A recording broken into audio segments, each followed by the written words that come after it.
There's a survival truth nobody tells you up front. The world doesn't need to collapse for water to betray you. One bad source, one clogged filter, one broken pump, and suddenly the most ordinary resource becomes the deadliest threat. That is why the method you're about to learn isn't just a clever hack from the past. It's a battlefield-born lifesaver with a kind of grit and quiet genius that makes you rethink what real preparedness looks like. And if you're all about collecting those hard-won, must-know survival tactics that actually work, you'll all want to stick around and hit subscribe so you never miss these deep-cut skills that most people overlook. When troops slogged across the muddy, disease-ridden fronts of World War II, millions of soldiers faced an enemy far more relentless than gunfire. Contaminated water crippled entire units with dysentery, typhoid, and cholera. Wells were blasted apart. Pipes lay in rubble. Supply lines were cut like loose threads on a uniform. Clean water didn't just matter. It decided who lived long enough to fight. Out of that desperation came one of the most quietly brilliant survival methods ever used. A technique so simple, so elemental, it almost sounds like myth. No chemicals, no fancy filters, no electricity. Just wood ash, charcoal, and time. It wasn't glamorous, but it was effective enough to keep soldiers moving across continents. This wasn't improvisation. This was chemistry born out of necessity. Here's the twist.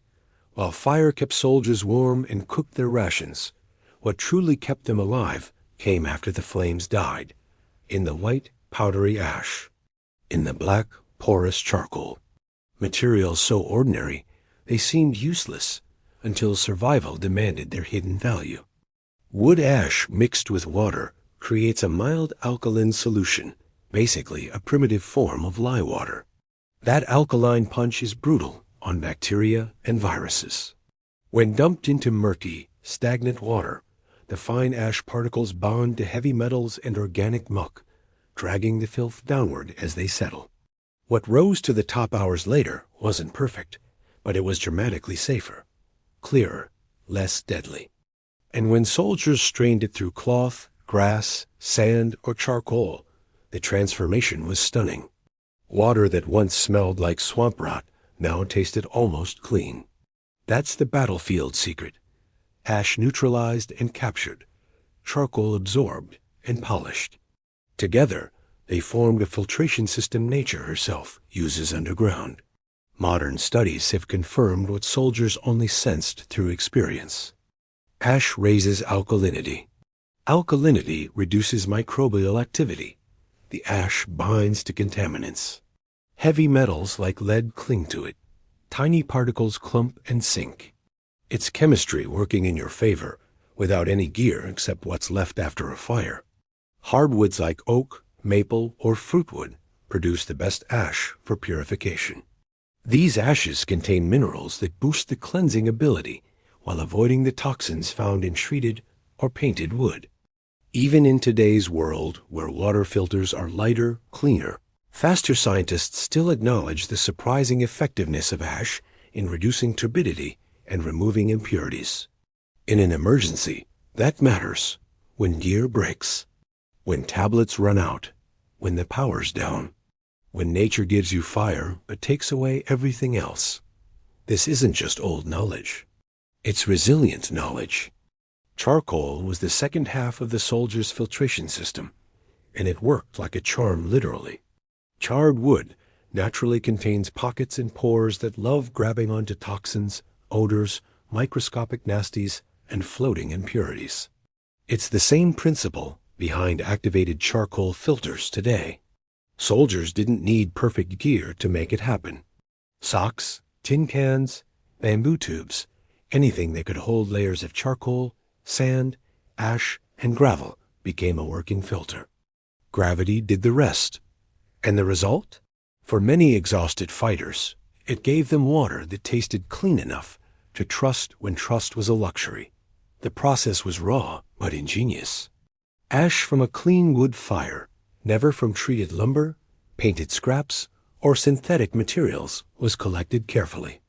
A cup or so was stirred into a container of muddy or stagnant water. The mixture sat untouched for hours while the ash grabbed onto impurities and sank. The cleared water was then poured gently through a cloth or natural fibers.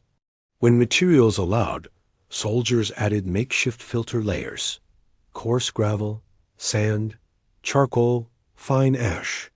Each layer trapped finer particles. Each layer made the water safer. Even then, soldiers boiled it when possible. That final step transformed safer into survivable. This wasn't a gimmick. It was battlefield engineering with the most primitive tools available. In a survival situation, redundancy is king. Filters clog. Tablets expire. Machines break. But wood ash? You can make that anywhere there's fire. And in a real emergency, whether you're stuck in the wilderness, off-grid, cut off from supplies, or dealing with a local disaster, this method can turn foul water into something you can work with. Not as a replacement for boiling or purifying, but as a crucial bridge between contaminated and drinkable. Most survival techniques today rely heavily on gear. This one depends on understanding, on skill, on resourcefulness. The very traits that define a true prepper. Master this technique, and you're not depending on tools. You're depending on knowledge. What makes this method almost poetic is how closely it mimics the Earth's own purification system. Rainwater that seeps through soil carries the imprint of where it's traveled down through mineral layers. Charcoal-like organic matter, pockets of alkaline compounds that neutralize and refine it.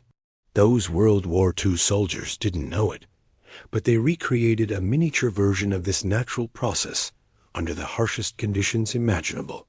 And even decades later, rural communities rediscovered it as a practical, reliable method for cleaning rainwater and pond water. Because when a technique works, it doesn't disappear. It survives. If you want real preparedness, try this method before you need it. Build a small fire. Gather clean hardwood ash. Char some wood. Let the particles settle in a container of dirty water. Watch the transformation. Strain, filter, boil if you can. Seeing the process with your own eyes turns a historical anecdote into a skill you own. And when you understand the chemistry behind it, the confidence you gain is worth more than any store-bought solution. This is what survival really looks like. Skill over stuff. Knowledge over gear. Understanding over panic. This forgotten World War II water purification method isn't about nostalgia. It's about resilience. It proves that survival doesn't rely on high-tech gadgets. It relies on understanding the resources right in front of us. It is a reminder that some of the most powerful tools are the ones sitting quietly in the ashes of a fire. If you found this kind of deep-cut survival knowledge valuable, make sure you subscribe to Prepper Survival Blueprint and share this with someone who takes preparedness seriously. Because the lessons that kept soldiers alive in the mud and chaos of war might one day matter for someone you care about, maybe even you.